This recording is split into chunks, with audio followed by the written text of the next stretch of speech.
Buenos días. Voy a presentar brevemente a Enrique. Hace unos meses, aquí, me encontré en Sevilla con una persona que me dijo: oye, si la palabra Sevilla la lees de atrás hacia adelante, ¿qué lees?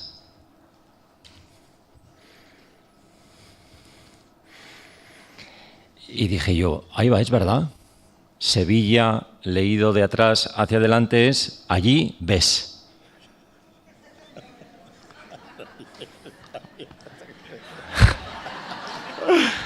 Allí ves. Y dije, es verdad. ¿Cuánto se ve en Sevilla? ¿Que sí? ¿Cuánto se ve? Allí ves. Y por eso estamos aquí, para ver. Enrique nos visita y forma parte de la familia del Foro de Viento del Sur. En las dos ediciones anteriores también nos acompañó y guió para mejor ver y mejor vivir, lo que supone siempre una suerte y un regalo. Enrique Martínez Lozano, psicoterapeuta, sociólogo y teólogo, impulsa a través de retiros, cursos y charlas el crecimiento personal. Persona comprometida en la tarea de conjugar psicología y espiritualidad. Su trabajo desarrolla la teoría transpersonal y el modelo no dual de la cognición. Él tiene ese don de hacernos ver más profundo desde la sencillez, de hacernos ver lo que tenemos delante, adentro y detrás, transmitiendo enseñanzas eficazmente y potenciando la espiritualidad desde la atención a este peculiar momento de transformación cultural que estamos viviendo en nuestra sociedad. Ahora disfrutemos y tengamos los ojos bien abiertos para ver la unidad que somos y para seguir descubriendo las novedades que la vida nos depara hoy, aquí, ahora, a través de Enrique. Gracias, Enrique.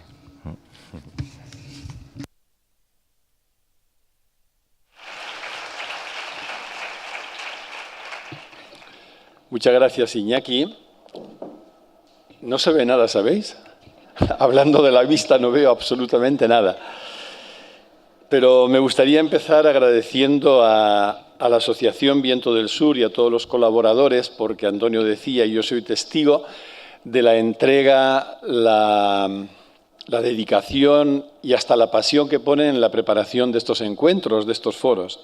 Así que mi gratitud cordial hacia cada uno y cada una de vosotros, de la asociación y colaboradores.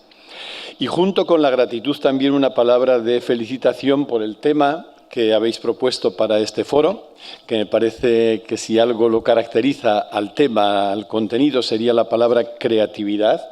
No en vano Antonio está ahí, ha estado también trabajando en primera línea en ello, porque me parece fascinante que queramos acercarnos a comprender lo que somos justamente a través de estas ventanas grandes que son los sentidos. Así que junto con la gratitud y con la felicitación, os invito, ya desde el primer momento, también agradecido a cada uno y cada una de los que estáis aquí, porque lo que permite que surja, que emerja una vivencia enriquecedora para todos los que nos encontramos este fin de semana en el encuentro, es justamente nuestra presencia, la presencia compartida. Así que gracias a cada uno también y cada una por la presencia. Y dentro de el acercamiento a comprender lo que somos a través de las ventanas de los sentidos, me ha tocado acercarme al sentido de la vista. Como no he traído ningún material excepto lo que se ha proyectado aquí, lo que se proyectará en la pantalla, voy a ponerme de pie. Espero que todos estos artilugios supermodernos funcionen bien y nos podamos entender. Vamos a hablar de la vista.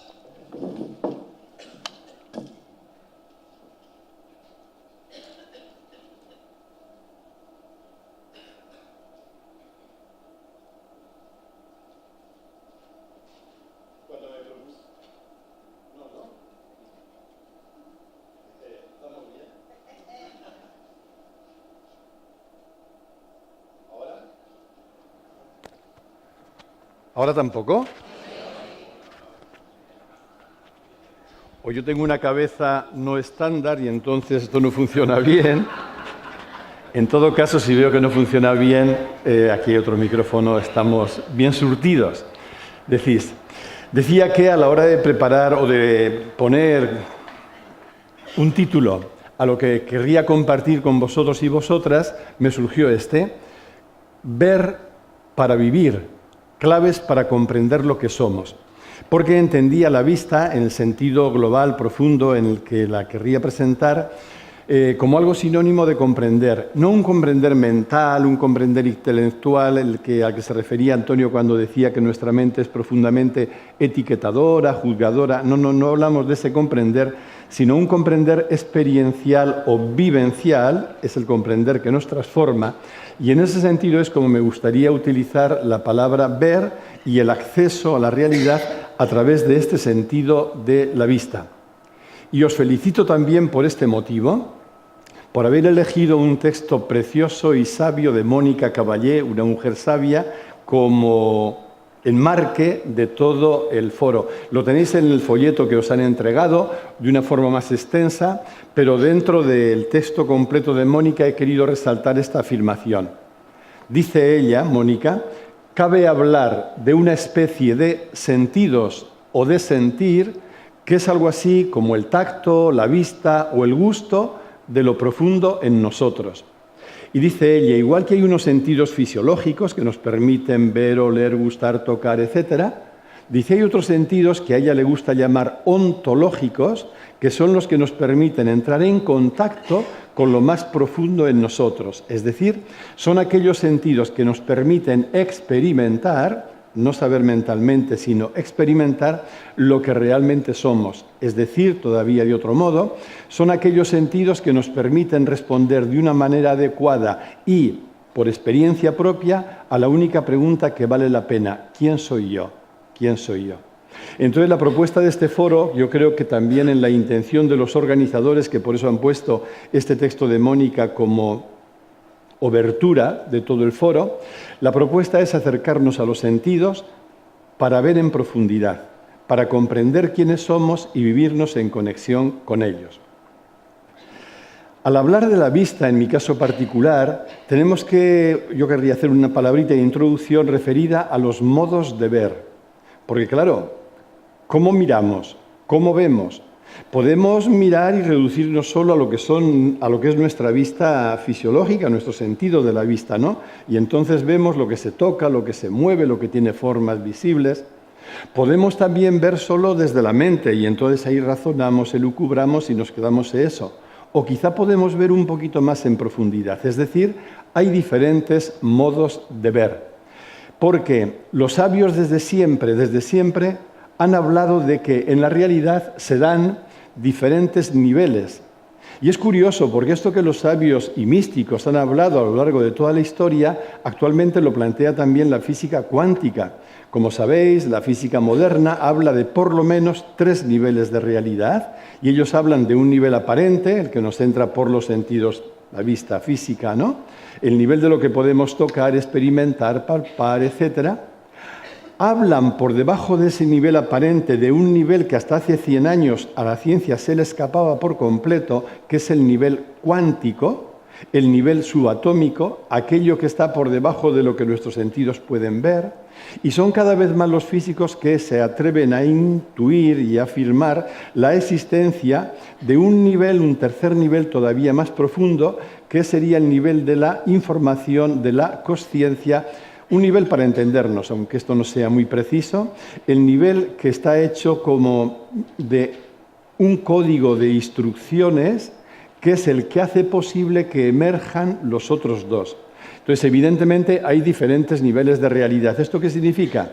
Que si los niveles de realidad son diferentes, los modos para acercarnos a esos niveles tienen que ser también distintos. Es decir, que tenemos que poner en marcha distintos órganos de conocimiento, porque si nos reducimos a uno solo de los órganos, habrá niveles de la realidad que se nos van a escapar y nuestra mirada va a ser muy reductora y por tanto empobrecedora, con las consecuencias que eso tiene para comprendernos en quiénes somos y para vivir en coherencia con lo que somos. Esto, el tener en cuenta los diferentes órganos de conocimiento que son requeridos por los diferentes niveles de realidad, es lo que nos permite acceder a la comprensión.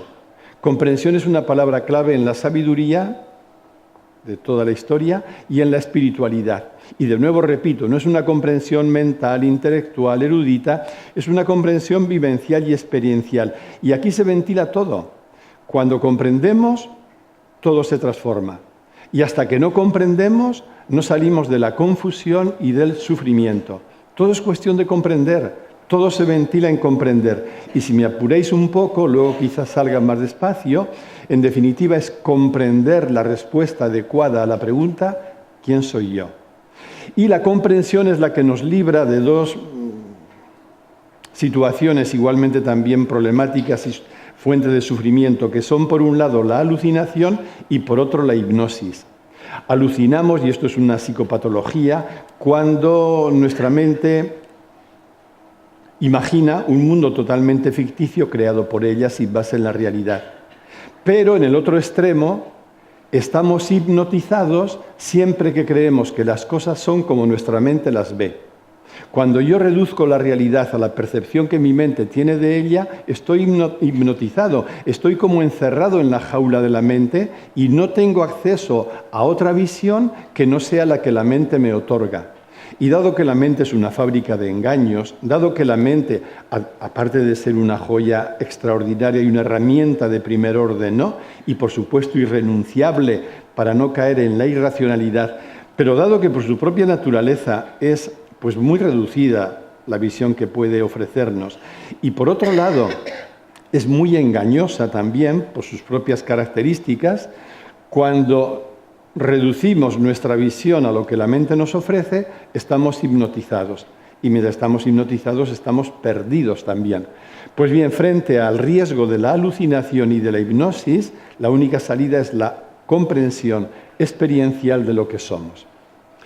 Y me gustaría insistir en que todo esto que voy a decir y lo que ahora saldrá un poquito más especificado, lo podemos encontrar en nuestra propia tradición occidental, porque no es raro que dentro también de los parámetros de la cultura nuestra occidental, cuando se plantean este tipo de cosas, diga, pero esto es del budismo, o esto es de Oriente, o esto es de... y además con un tono peyorativo casi descalificatorio. Y no es verdad. No es verdad, aquello es cierto. Cuando hablamos de taoísmo, cuando hablamos de hinduismo, cuando hablamos dentro de él del Vedanta Advaita, cuando hablamos del budismo, cuando hablamos incluso del sufismo, etcétera, estamos hablando de esto que voy a desarrollar aquí. Pero es que también lo encontramos en la tradición occidental y por eso he querido traer algún testimonio de nuestra propia corriente occidental. Anaxágoras, dentro de la filosofía presocrática, estamos hablando del siglo V-VI antes de Cristo, él hablaba del nous.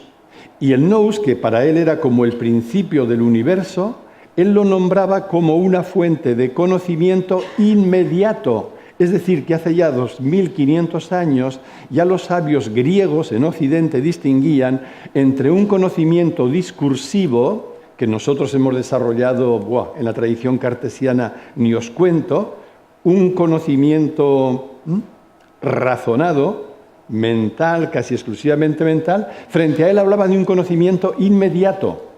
Estaba hablando de dos modos de conocer, aunque no utilizara esa terminología. Los neoplatónicos después, durante siglos, apuraron todavía un poquito más y nos ayudaron a comprender la distancia entre, en su lenguaje en griego, lo que era nous y lo que era logismos. Logismos hace referencia, viene la etimología, ¿no?, a la lógica, a la logística, al razonamiento otra vez caviloso, mientras que nous sigue haciendo referencia a un conocimiento inmediato, a que cuando la mente se calla tú de pronto ves. Ese conocimiento lo llamaban nous, que luego cuando tradujeron al latín, porque el neoplatonismo se extendió también en la cultura latina, incluso en la cultura cristiana, hay místicos cristianos que abrevaron de esta sabiduría neoplatónica, tradujeron por intellectus y ratio. Ratio es razón, conocimiento conceptual, erudito, racional, mental. Y por el contrario, intellectus era aquella comprensión inmediata, intuitiva de lo real que nos permitía acceder a una comprensión a la que la ratio no tenía acceso. Podría detenerme un montón en la tradición cristiana que ha utilizado y se ha movido ahí en ese ámbito, pero vamos a avanzar. Y luego, dentro de la misma corriente, hay unos famosos monjes cistercienses conocidos como los victorianos del monasterio de San Víctor, Hugo y Ricardo. Después de ellos, San Buenaventura, como el que más lo popularizó, que hablaron de una forma expresa de los 3 ojos del conocimiento. ¿Y cuál sería mi sorpresa cuando, estudiando detenidamente la obra de Ken Wilber en las últimas décadas de mi vida también, encontré que el propio Ken Wilber, como sabéis, Wilber es quizá el teórico más reconocido dentro del ámbito de la teoría transpersonal, Ken Wilber vuelve a retomar aquella afirmación de estos místicos cristianos para hablar de los 3 ojos del conocimiento. Los 3 ojos del conocimiento hablan de los 3 niveles de la realidad. Y así él habla, y ellos hablaban, del ojo de la carne, el ojo de la razón y el ojo del espíritu o el ojo de la contemplación, que llamaban también tercer ojo. El ojo de la carne es el que me permite ver cosas que toco. El ojo de la razón es el que me permite ver todo lo que se mueve en el mundo mental conceptual. El ojo de la contemplación es lo que me permite ver aquello a lo que la mente no tiene acceso, el tercer ojo. ¿Qué ocurre cuando olvidamos uno de estos ojos? Pues que nos empobrecemos. Empobrecemos nuestra mirada, empobrecemos nuestra visión, con todas las consecuencias que luego tiene para la comprensión de quiénes somos, para la comprensión de la realidad y para nuestra propia existencia y nuestro propio comportamiento. El olvido del ojo del espíritu, característico en gran medida en nuestra cultura occidental, tiene las consecuencias reduccionistas que todavía hoy padecemos. En síntesis, lo que quería subrayar es, más allá de toda esta historia occidental, es porque no es oposición entre un conocimiento y otro, no, es una complementariedad.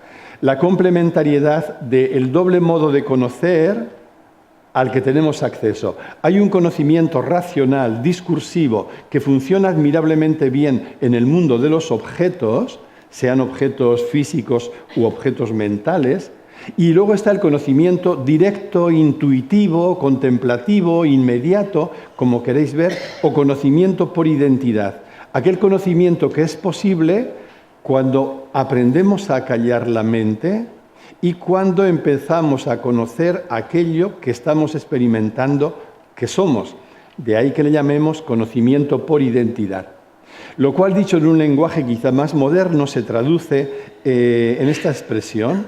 Tenemos 2 modelos de conocer, el modelo mental, en el que estamos muy familiarizados, y el modelo no dual. Modelo no dual es este conocimiento directo, intuitivo.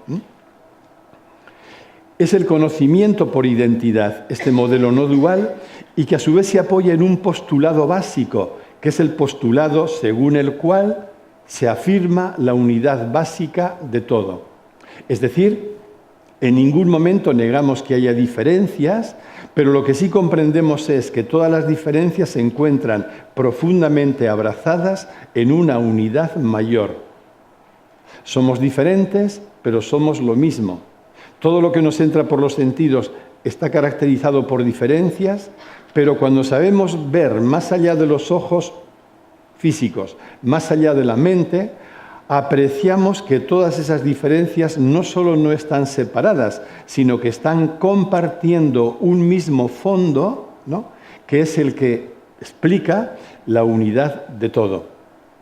Es curioso porque también aquella tradición occidental a la que hacía referencia, los sabios y los místicos siempre han hablado de que el fondo de lo real solo es uno, de que la unidad de todo lo que percibimos, de todo lo que existe, es como el elemento radical para poder comprender profundamente lo real.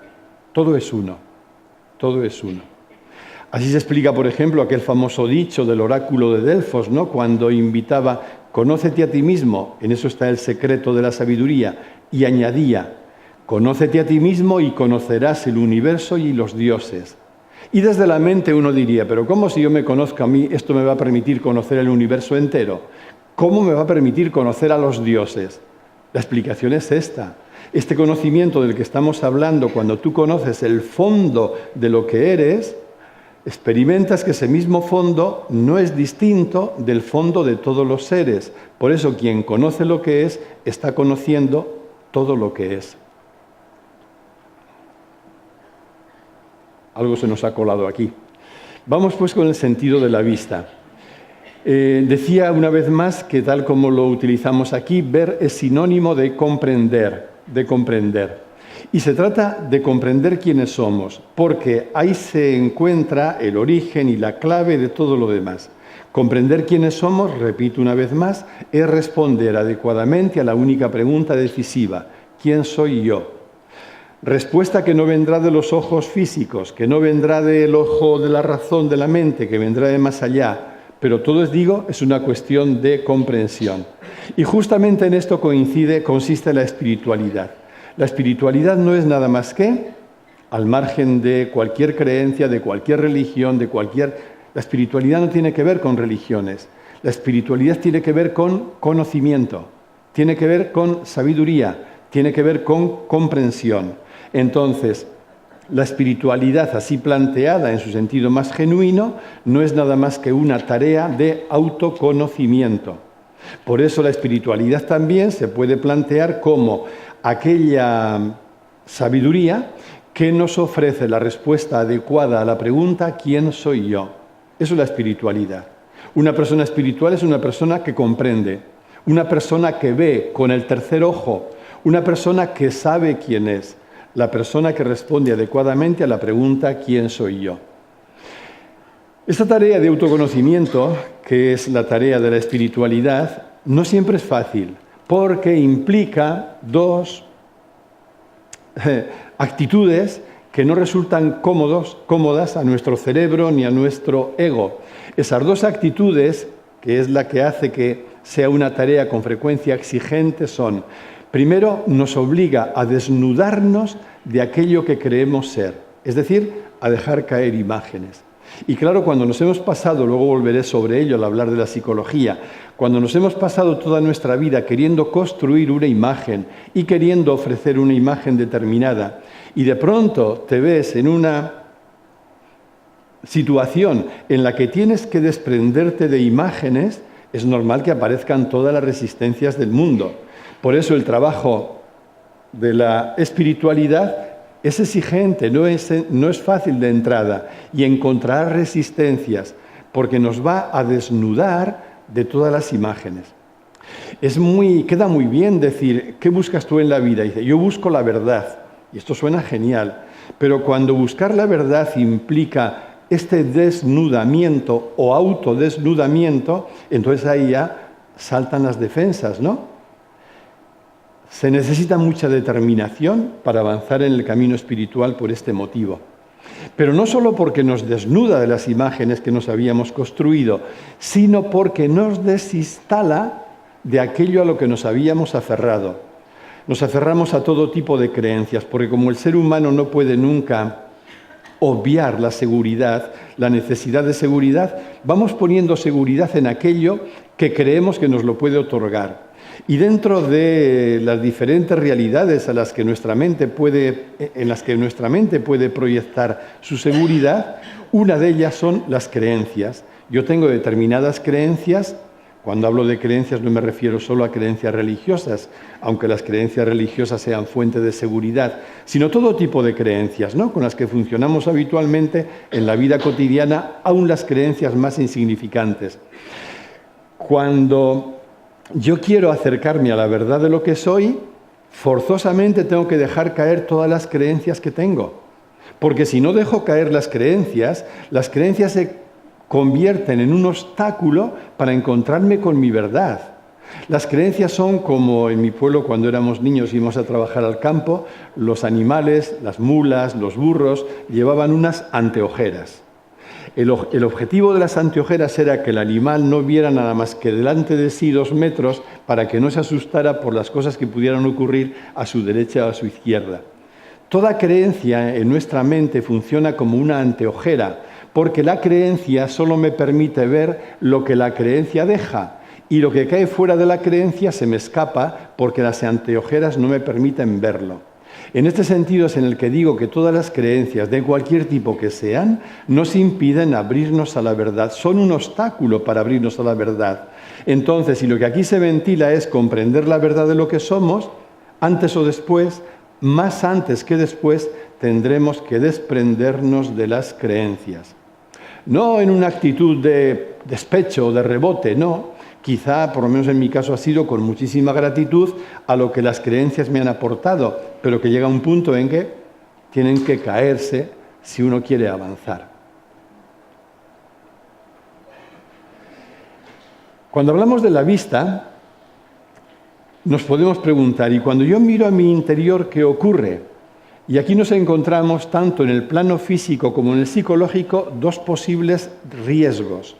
Por un lado, podemos encontrar miedo, y es bien conocido los mecanismos de defensa que se ponen en marcha cuando yo quiero conocerme, y si hay todavía en mi interior miedos inconscientes, ¿cómo salgo huyendo? El miedo es una realidad a contar con él cada vez que queremos dirigir nuestra mirada a nuestro interior. De hecho, hay mucha gente a la que le cuesta, y yo también soy testigo de ello, ¿no? He sido y he padecido esto. Mucha gente que le cuesta quedarse a solas con ella misma porque teme lo que puede encontrar en su mundo interior, aunque ni siquiera lo sepa. Pero hay como una vocecita inconsciente que le dice, ojo, que entras en un terreno peligroso. Y junto con el miedo, el otro riesgo es el riesgo del reduccionismo, que cuando yo quiero mirar algo, miro solo lo que quiero ver y creo que solo existe eso que veo o eso que quiero ver. Y entonces puedo tener una mirada muy reductora con respecto a mi propio psiquismo, a mi realidad psicológica, y esto, por ejemplo, me permite vender una imagen, porque solo veo aquello que me interesa de mí. Luego hablaremos de la sombra. No se puede hablar de la vista sin hablar de la sombra, ¿no? Solo quiero ver, solo veo lo que quiero ver, y entonces me reduzco a una imagen determinada a costa de negar, de ocultar o de reprimir otras realidades mías que no me gusta ver, que no quiero ver. Pero también, no solo en el mundo psíquico, sino con respecto a la realidad externa igual. Yo puedo caer en la hipnosis a la que me refería antes y creer que solo existe lo que mi mente puede ver y que lo que mi mente no capta, eso es irreal, no tiene ninguna existencia. Cuando hablamos de la vista, parece importante tener en cuenta este doble riesgo. El riesgo que va a aparecer un miedo como resistencia y que puedo caer en una trampa reduccionista por la cual, aun sin darme cuenta, reduzco la realidad a lo que mi mente ve. Y ahora sí vamos a centrarnos ya pues, en el doble ámbito en el torno al cual querría que girara un poquito mi aportación, en el nivel psicológico y en el nivel espiritual, en el plano psíquico, en el plano espiritual. Yo sé que esta división tiene mucho de artificial, porque en nuestra existencia cotidiana no va lo psicológico por un lado y lo espiritual por otro. Somos una unidad y todo se interpenetra constantemente. Pero en aras de lo pedagógico, y dado que no podemos hablar todo de golpe, a veces los esquemas tienen la funcionalidad de ayudar a clarificarlos un poquito más. Con todo, quiero volver a insistir de entrada en que no comprendamos nunca lo psicológico y lo espiritual como campos separados. Están, repito, interpenetrados y potenciándose en un sentido o en otro constantemente. Pero desde esa perspectiva psicológica, desde esta perspectiva pedagógica, vamos a empezar hablando en primer lugar de lo psicológico. ¿Qué significa ver en este mundo psicológico? Y ver, por centrarlo en algo concreto, significa estar dispuestos a querer ver también lo oculto de nuestro psiquismo, aquello que durante años no hemos querido ni mirar, no hemos querido ver, o lo hemos querido incluso positivamente ocultar. A esto en psicología, desde Jung, le llamamos la sombra. Y entonces aquí el crecimiento psicológico, desde esta perspectiva, se plantea como un trabajo de integración de la propia sombra. Aquello que habíamos rechazado, de pronto reconciliarnos con ello, abrazarlo, para poder reconocer que forma parte también de nosotros. Así que la primera parte, un poquito más amplia de lo que quiero compartir, tiene que ver sobre este fenómeno de la sombra. ¿Qué es la sombra y cómo nace la sombra? La sombra es inevitable, porque si no hay sombra es que tampoco habría luz.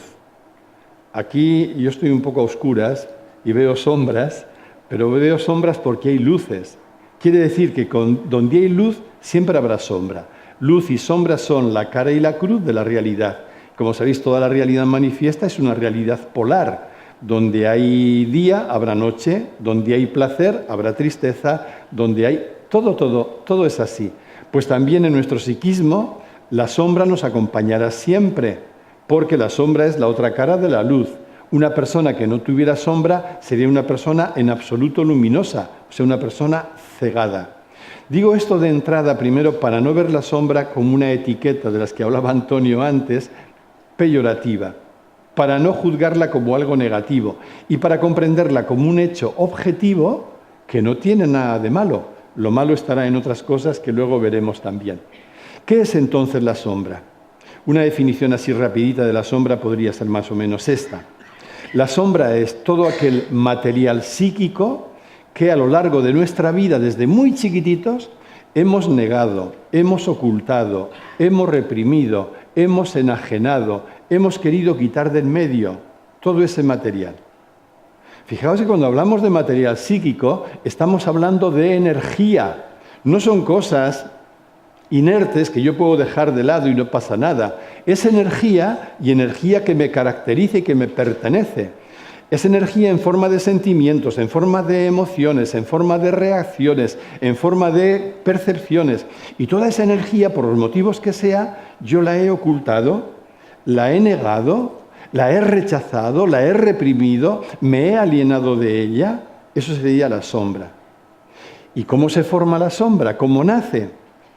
La sombra siempre nace en el origen de nuestra existencia individual desde la primera necesidad que tiene todo ser humano y todo bebé. La primera necesidad de todo niño es la necesidad de sentirse reconocido, la necesidad de sentirse aceptado por papá y mamá, la necesidad de sentir que importa y que su existencia es motivo de alegría para las personas que son afectivamente significativas para él. Desde esa necesidad, ¿cuál será el objetivo prioritario inconsciente de un bebé? Solo uno: agradar, ser aceptable para papá, mamá, los abuelos y todos los que estén a su lado, así que menuda tarea tiene el bebé. Quiere decir que la sombra siempre nace como consecuencia de la necesidad que tenemos de crearnos una imagen aceptable. Esto tiene muchísimas consecuencias en las que no podemos entrar ahora, pero significa, por ejemplo, que cuando el niño se siente menos aceptado, mayor es la urgencia de construirse una imagen muy aceptable, porque no soporta el sentirse tan poco valioso, tan culpable, tan indigno, tan mal hecho. Fijo, si yo estoy tan mal hecho, tengo que esforzarme a tope para crear una imagen que por fin la acepten. Esta es la fuente de la sobreexigencia, del perfeccionismo, de la tensión para dar esta imagen, una imagen que sea aceptable. Pero crearse una imagen aceptable no es gratis, sino que implica generar simultáneamente la sombra correspondiente. Dicho más claramente, no podemos dar una imagen sin crear sombra. Porque cada elemento que yo introduzca en la imagen, por ejemplo, si quiero dar la imagen de ser un chico inteligente, como yo la quise dar ante mi querido padre, tenía que ocultar todo lo que fuera ignorancia, todo lo que fuera como el no conocer, porque yo tenía que dar aquella imagen. Nadie puede dar la imagen de ser inteligente sin ocultar aquello que no conoce. Nadie puede dar la imagen de ser una persona buena sin ocultar aquello que cree que es malo, por ejemplo, la agresividad, etcétera, etcétera. Quiero decir con esto que la imagen siempre va a pesar lo mismo que la sombra, o la sombra siempre va a pesar lo mismo que la imagen, porque cada elemento que de los que constituye nuestra imagen tiene su correspondiente en la sombra que estamos generando. Fijaos que la imagen esta de imagen y sombra evoca como una separación. No tiene por qué ser así. De hecho, la integración psicológica consiste cuando esa separación desaparece porque hemos abrazado la sombra. Pero hasta que no abrazamos la sombra, luego veremos cómo hacerlo, la persona vive, aunque sea inconscientemente, dos actitudes, dos comportamientos tremendamente nocivos. El primero es una profunda tensión. Tensión con lo que implica de cansancio, de desgaste, de agotamiento, de no poder vivir. Y la persona de pronto dice, ¿pero por qué me siento tan cansado si no hago tal cosa? Pues me siento tan cansado porque quizá mucha energía la estoy utilizando para mantener oculta la sombra inconscientemente porque no quiero que aparezca. Siempre que no acepto mi sombra, estaré cansado. Es decir, estaré poniendo una tensión fuerte para tener la sombra reprimida, con la consecuencia de desgaste que eso tiene. Y la segunda consecuencia de la sombra no aceptada es lo que en psicología se conoce como el fenómeno de la proyección. Proyección significa que yo voy a proyectar en la otra persona aquellos rasgos míos que no acepto en mí. Es decir, la sombra no reconocida y la sombra no aceptada, como es material psíquico, como es un material vivo, no se elimina aunque yo la reprima. Se camufla, pero no se elimina. Y como no se elimina y yo no la dejo vivir en mí porque la he reprimido, ¿dónde vivirá esa sombra? En los demás. En los demás en los que yo la proyectaré. Con lo cual ya os dais cuenta cómo esto perturba radicalmente las relaciones interpersonales.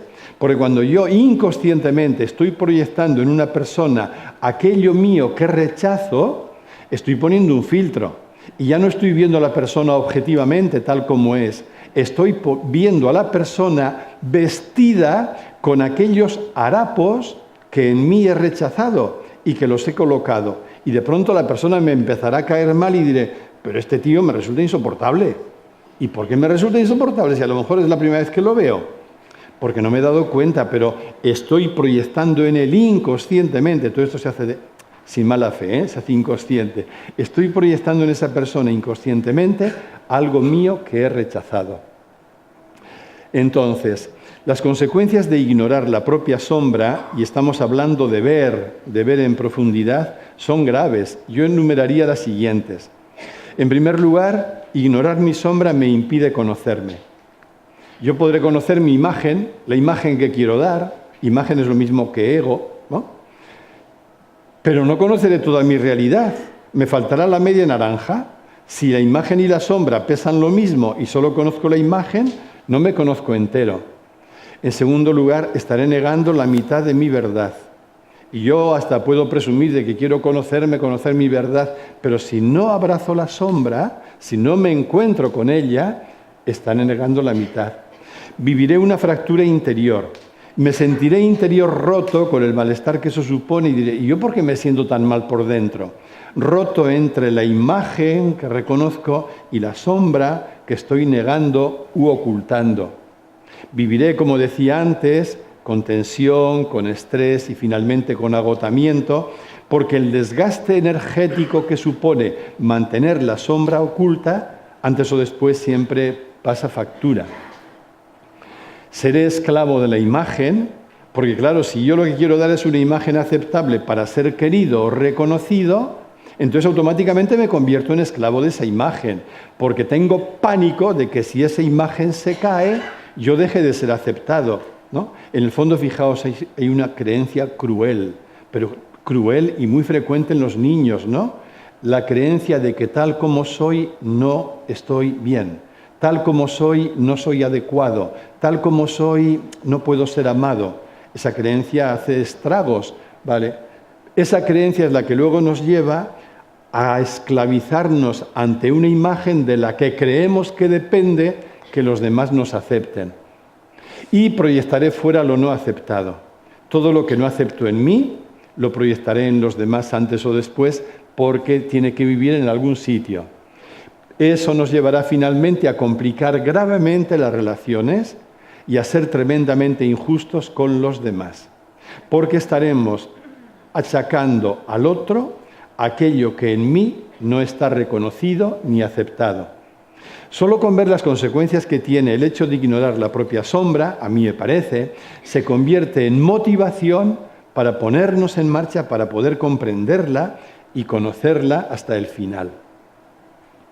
A esto añadimos, esto es un paréntesis, una trampa, que ya que hablamos de un foro de espiritualidad y luego hablaré un poquito de la dimensión espiritual también, una trampa que nos encontramos, que es la trampa espiritualista. Yo conozco personas, y yo en algún momento de mi vida he vivido la espiritualidad como una trampa para escaquear la sombra. Como decir, no, yo soy una persona espiritual y medito mucho, esto de lo psicológico ya como que yo paso de ello, ya lo tengo superado. Eso es el falso espiritualismo, el pseudoespiritualismo. Alguien ha hablado de bypass espiritual y es una trampa grave. Utilizar la espiritualidad como un atajo para sortear, para escamotear el tema de la sombra.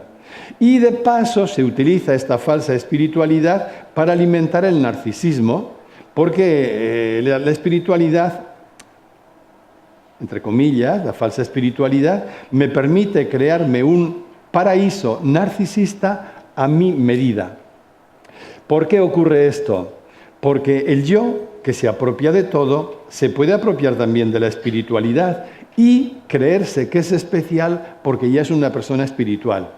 Yo no soy como la mayoría de la gente que anda por ahí perdida, yo soy una persona espiritual, faltaría más, ¿no?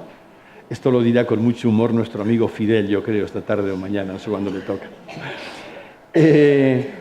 Y la trampa espiritualista también, como decía, hace daño porque justifica el descuido del trabajo psicológico.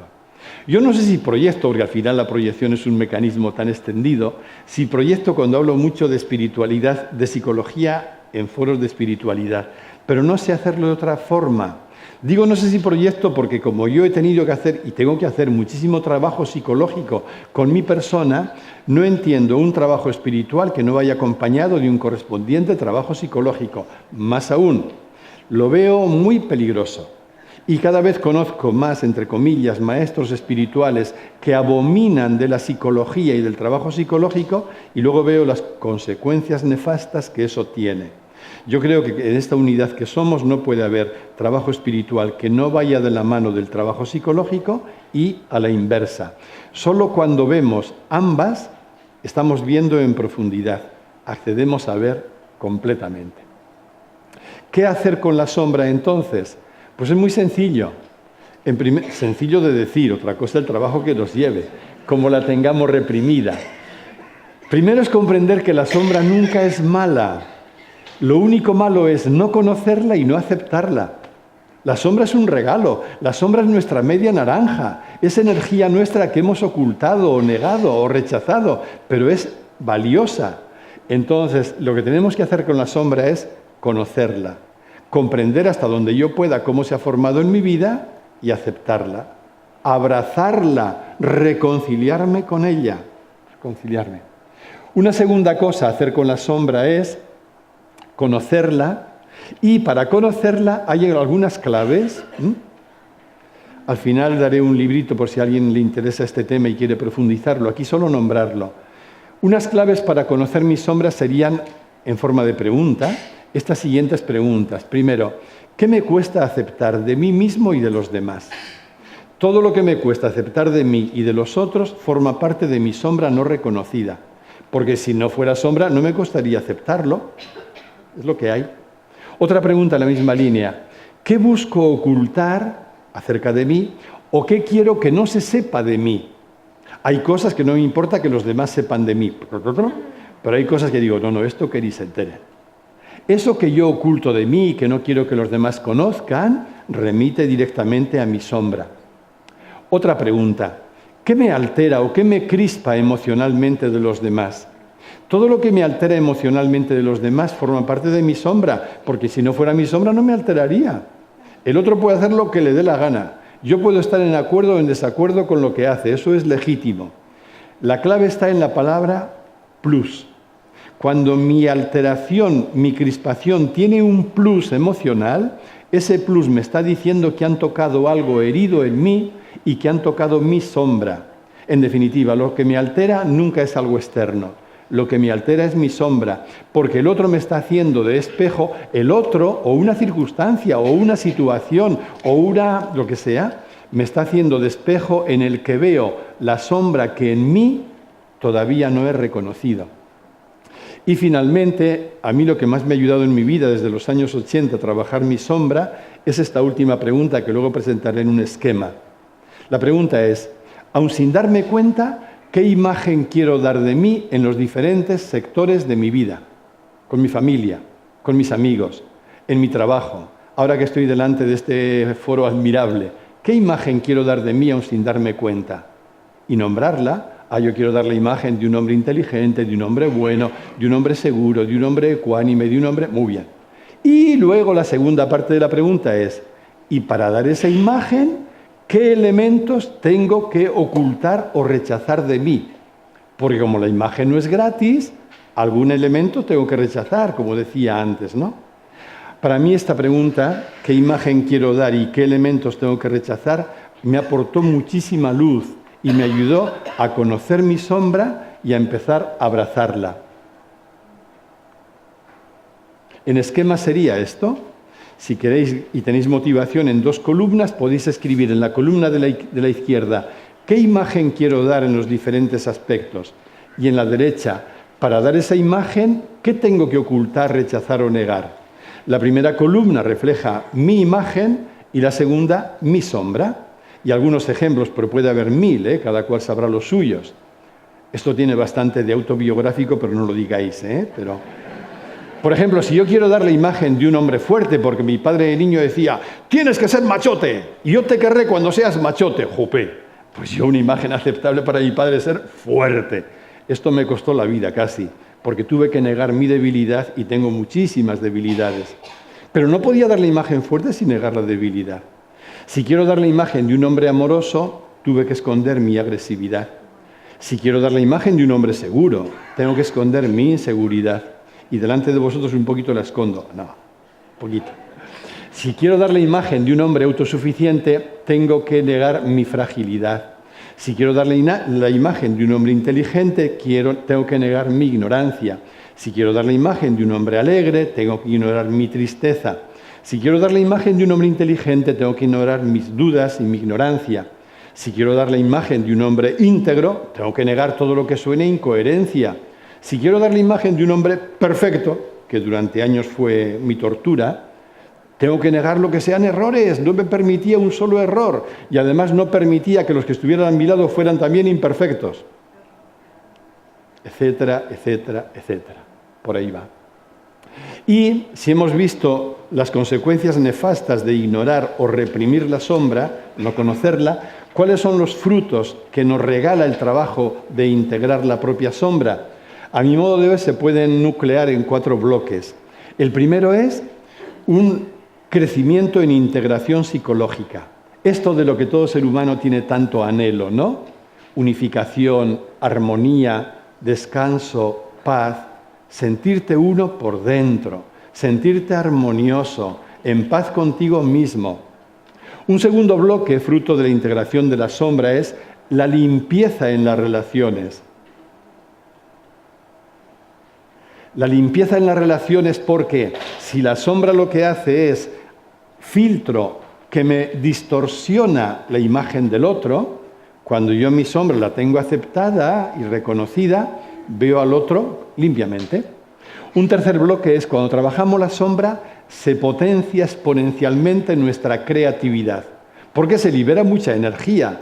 Mientras yo tengo que tener la energía ahí para reprimir la sombra, no me queda para ser creativo. Pero cuando esto se pacifica, la creatividad fluye. Y finalmente, con la integración de la sombra, aparece como un regalo una actitud humilde y el no juicio hacia los demás. Una persona que comprende, que reconoce y acepta su sombra, no juzgará nunca a los otros, porque comprenderá que los otros están viviendo la misma historia que él está viviendo con la suya.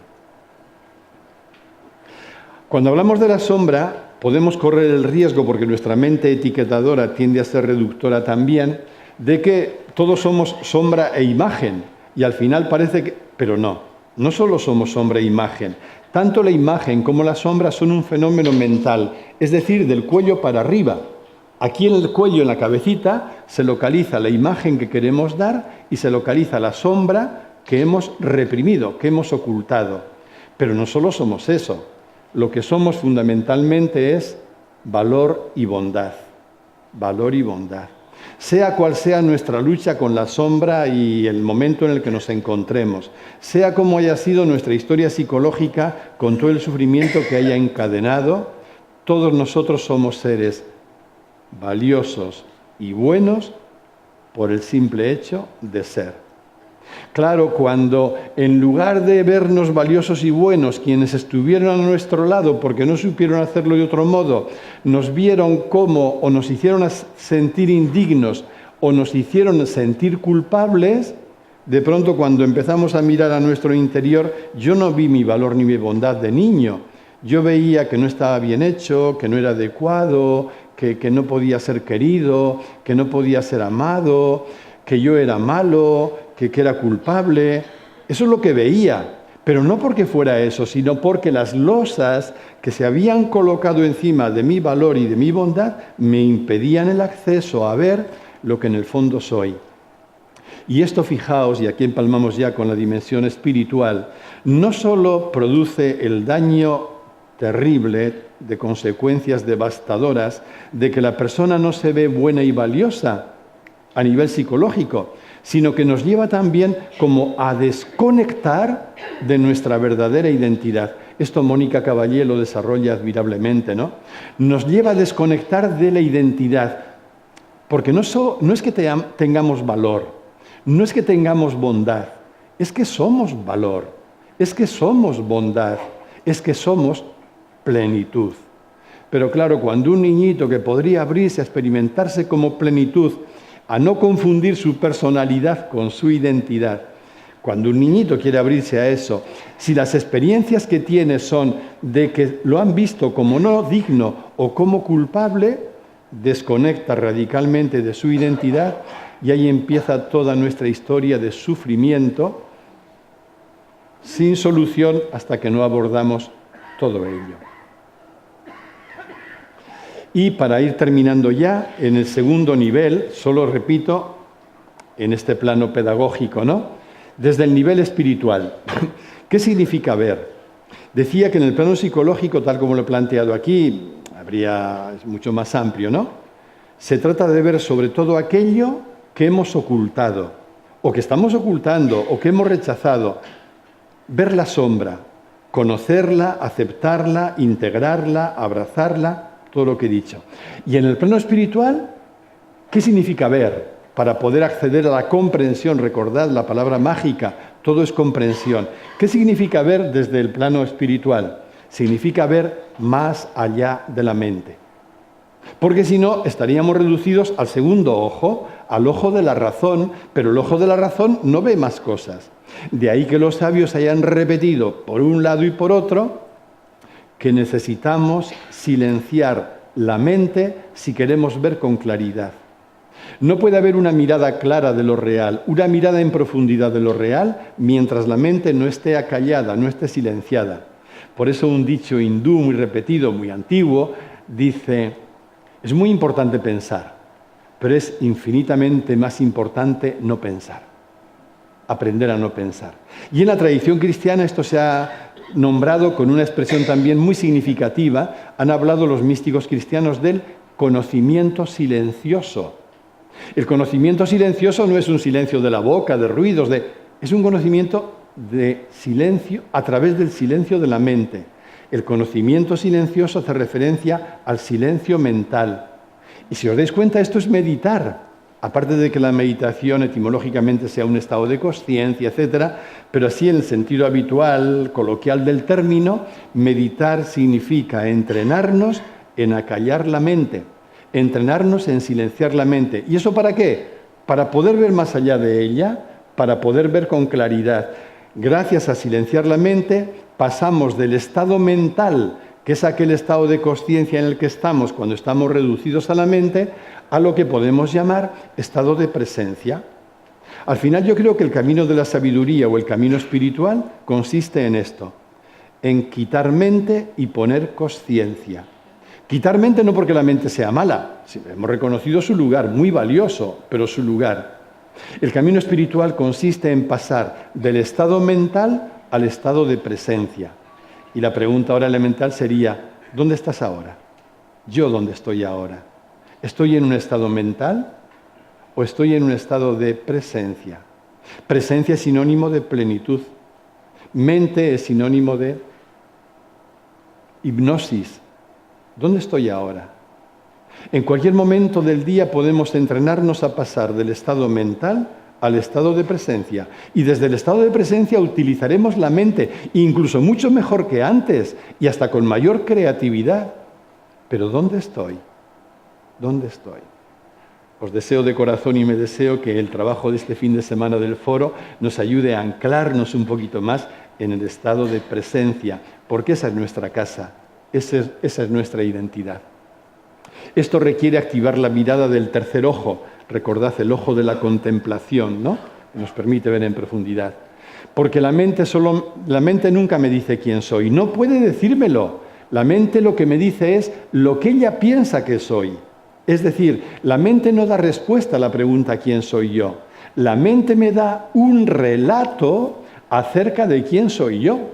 La mente elabora relatos, elabora etiquetas, elabora interpretaciones, pero la mente no puede saber quién soy yo por la sencilla razón de que la mente solo es una herramienta dentro de quién soy yo. ¿Cómo una piececita de lo que yo soy va a saber quién yo soy? La mente no puede saberlo. Así que si no queréis tener una mirada reductora, no le preguntéis a la mente quiénes sois, porque la mente no ve la realidad, ve solo la interpretación que ella hace de la realidad. No tenemos tiempo de entrar en ello, pero me resulta fascinante los últimos descubrimientos y experimentos que han hecho en el campo de las neurociencias los neurocientíficos para demostrarnos que la mente nunca puede ver lo real. La mente solo ve lo que ella interpreta como real. Lo que vemos no es lo que está ahí, lo que vemos es lo que nuestra mente ha puesto ahí. De modo que todo lo que nombramos como colores, sabores, formas, etc., no están fuera de la mente. El cerebro es un magnífico descodificador que interpreta eso que hay fuera y lo que nosotros vemos es su interpretación. En definitiva, solo activaremos la mirada del tercer ojo y podremos comprender en profundidad quiénes somos cuando podamos ir más allá de la mente. En definitiva, al ir más allá de la mente, entramos en lo que los sabios han llamado el camino de la autoindagación que responde a esta pregunta: ¿quién soy yo? ¿Quién soy yo? La propuesta de estos sabios es muy sencilla, es pregúntate quién soy yo y descarta cualquier respuesta mental que te venga. ¿Quién soy yo? Enrique, muy bien, fuera Enrique. ¿Quién soy? Un varón. ¿Quién soy? Descarta todo, descarta todo. Y cuando hayas descartado todas las respuestas que tu mente te ha dado, eso que queda, eso es lo que somos. Eso es lo que eres. Por eso lo que eres no puede ser pensado, lo que eres no puede ser etiquetado, porque si no sería solo un objeto. Dicho de otra forma, la respuesta la tiene el silencio. Si lo quieres plantear de este modo, cuando yo no pongo pensamientos, ¿qué queda? Mientras pongo pensamientos estoy solo con construcciones mentales, con etiquetas mentales. Pero yo no soy una etiqueta mental. La respuesta a quién soy yo no es una interpretación mental. Cuando yo no pongo interpretaciones, etiquetas, cuando no pongo pensamientos, ahora mismo. Si yo no pongo pensamientos, ¿qué queda?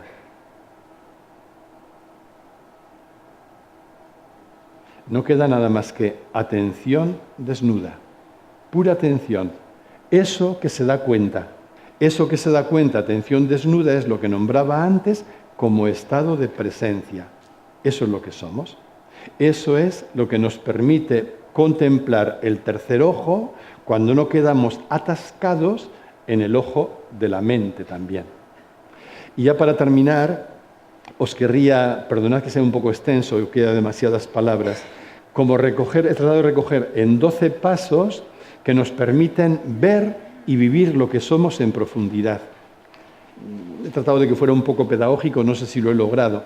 Vamos sencillamente a leerlos. El primer paso.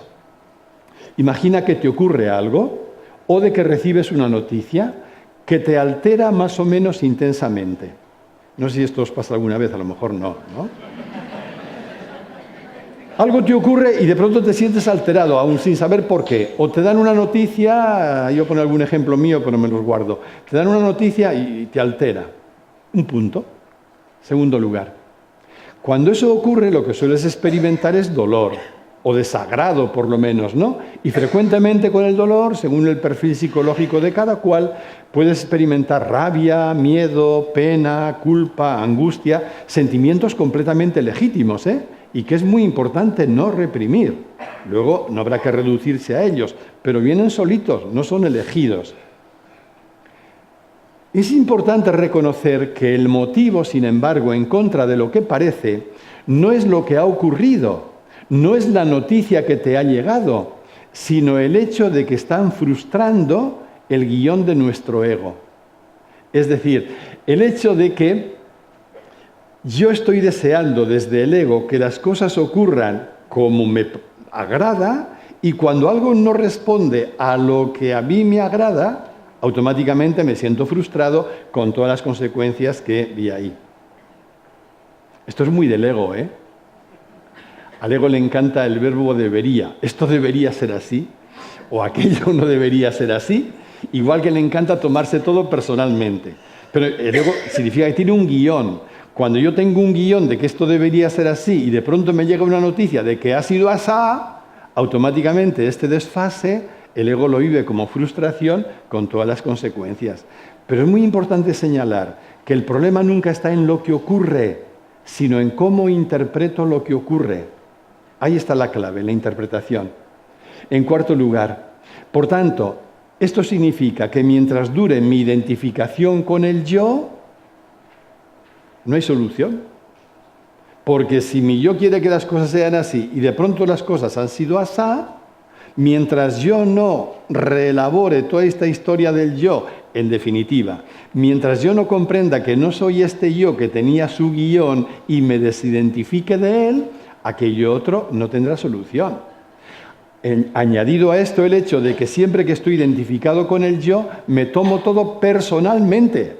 Y claro, cuando yo me lo tomo todo personalmente, creo que en ello me va la vida, pues ni os cuento las reacciones que nacen de ahí también. Pero seguimos. En quinto lugar, todo lo que ocurre, sea la circunstancia, el acontecimiento, la noticia que me llega, es solo un objeto. Me llega una mala noticia, vale, esto es muy duro, pero es un objeto. Un objeto yo lo puedo cuadricular, lo puedo delimitar. Lo que ocurre es que no solo eso es un objeto, el yo que se siente víctima de lo que ha ocurrido es también un objeto. ¿Y por qué sé yo que el yo es un objeto y que mientras estoy identificado con él me lo tomo personalmente todo a pesar de que es un objeto? Porque lo puedo observar. Y todo lo que podemos observar son objetos. No es nunca lo que somos. Uno de los postulados básicos de la psicología transpersonal se formula de este modo. Recuerda siempre, tú no eres nada que puedas observar. Tú eres siempre eso que observa. Eso que observa. Yo observo esta circunstancia durísima. Aunque me requiera un duelo y lo que sea, es un objeto. Pero es que yo que la estoy observando, el yo es otro objeto. Porque el yo, como la mente, es observado también, ¿no? Yo no soy ese yo. Entonces pregúntate a partir de ahí, ¿quién o qué es el que percibe todo eso? Es decir, ¿qué es eso que observa todo y que no puede ser observado? ¿Qué es eso que es consciente de todo y que está más allá de los objetos que observa? ¿Qué es eso? Pregúntate. Y descarta respuestas mentales. ¿Qué es eso? ¿Qué es eso? Y ya si te animas, pregúntate, ¿y eso que observa dónde está situado? ¿Dónde está situado? Y verás que más allá de lo que notes en un primer momento, que es legítimo también, notarás que eso que observa es ubicuo, o como dicen los físicos cuánticos ahora, es no local. Está en todos los sitios. Lo que somos no está circunscrito a este cerebrito y a este cuerpecito. Lo que somos es ubicuo, es ilimitado, porque no somos este yo enclaustrado, constreñido en los límites del cuerpo, sino que somos la consciencia que no tiene contornos, que no tiene límites. Eso que observa no puede ser observado, no puede ser pensado, no puede ser nombrado, precisamente porque no es un objeto. Y eso no se halla a ninguna distancia de ti porque constituye tu verdadera identidad. Eso es lo que somos. Lo que somos no puede ser nombrado con precisión, no puede ser pensado y no puede ser observado. Y sin embargo, paradójicamente, es lo que somos. Este es el conocimiento intuitivo con el que he empezado hablando, el conocimiento por identidad. Cuando accedes a esta experiencia te das cuenta de que conoces lo que eres, no porque reflexiones mucho, sino porque lo estás siendo. Conoces por identidad. Y eso es el único sujeto. Eso es lo que realmente eres. Esta es la comprensión que nos aporta la sabiduría o la espiritualidad. Comprender finalmente la respuesta a la pregunta, ¿quién soy yo? Eso, y aquí todos los nombres son inadecuados, es pura presencia, sin más añadidos. Eres plenitud de presencia. Somos plenitud de presencia. Llegado a este punto, para vivir en la presencia, es decir, recordad, pasar del estado mental al estado de presencia, ¿qué se requiere? Saborear lo que somos. Eso es contemplar, meditar, saborear lo que eres. Entonces la contemplación o la meditación no es un esfuerzo a ver cómo consigo no despistarme en ningún momento. No, la contemplación o la meditación es el saboreo. Fijaos que saboreo es la misma raíz etimológica que sabiduría. Es el saboreo, que no la reflexión mental, el saboreo pausado de lo que somos. Llegado a ese punto, no caigas en la trampa de buscarte como yo. Hoy yo que bien estoy, hoy yo que estoy presente. No. Tú no eres un yo que puede acceder a la presencia. Tú eres la propia presencia de la que está brotando esta forma particular que llamamos yo. Entonces, deja que el yo vaya cayendo. Deja de tomarte todo personalmente porque has comprendido que tú no eres ese yo al que le ocurren cosas, aunque luego tengas que cuidarlo, hacerte cargo de él. Pero no te identifiques ya más con él, ¿no? Por tanto, no busques tampoco la presencia como si fuera algo separado de ti o un poquito alejado de ti. La presencia es lo que eres. No eres alguien que está en la presencia, eres la presencia que contiene todo. No somos aquí yoes que quieren estar presentes cada uno en su butaca y yo aquí un poquito más arriba. Somos la presencia como estado de consciencia en la que están emergiendo y apareciendo todos estos yoes. Y finalmente, cuando aprendemos a vivir, a anclarnos ahí en lo que somos, podremos acoger y agradecer todo lo que nos ocurra. Porque sabes que todo lo que ocurre es un regalo para aprender, un regalo para comprender y para vivir lo que somos. Esto nos cambia nuestro modo de ver. Cuando estoy identificado con el yo, estoy diciendo, ay Dios mío, ¿qué me ocurrirá? Ay, que esto que me ha pasado, que acaba con mi vida. Estaremos ahí dramatizando porque nos tomaremos todo personalmente. Cuando podemos anclarnos en la comprensión de que somos presencia, la presencia que es un estado que acoge todo, cuando viene algo, también lo doloroso, a lo mejor nos rompe el corazón, tendremos que llorarlo, pero al final diremos, esto que viene, ¿para qué viene? Esto que viene, ¿qué me tiene que enseñar? Con esto que viene, ¿yo qué tengo que comprender? En definitiva, y esto es el final ya, no tenemos que estar atentos a la presencia. Más bien al contrario, somos la presencia que atiende la realidad entera. Hemos pasado del estado mental al estado de presencia. Pero la pregunta siempre sigue siendo la misma. ¿Realmente quiero ver? ¿Realmente quiero ver en profundidad? ¿Realmente en el plano psicológico quiero ver mi sombra? ¿Realmente quiero acallar la mente y ver más allá de la mente también? Cuando lo que nos mueve de fondo no es sostener unas determinadas creencias, cuando lo que nos mueve de fondo no es una búsqueda más o menos compulsiva de bienestar, que es lo que busca el yo todo el rato, cuando lo que nos mueve de fondo es únicamente la verdad, la pasión por la verdad, el anhelo de la verdad de lo que somos, entonces es bienvenido todo aquello que nos ayude a comprender y a experimentar lo que somos. Es bienvenido todo aquello que nos ayude a comprender y a anclarnos en la presencia que somos. Por eso, saborea el silencio. Más allá de la mente, brilla la quietud y emerge la presencia que eres. Solo ahí empiezas a ver. Esto es ver en profundidad. Esto lo voy a saltar porque ya me he pasado de tiempo.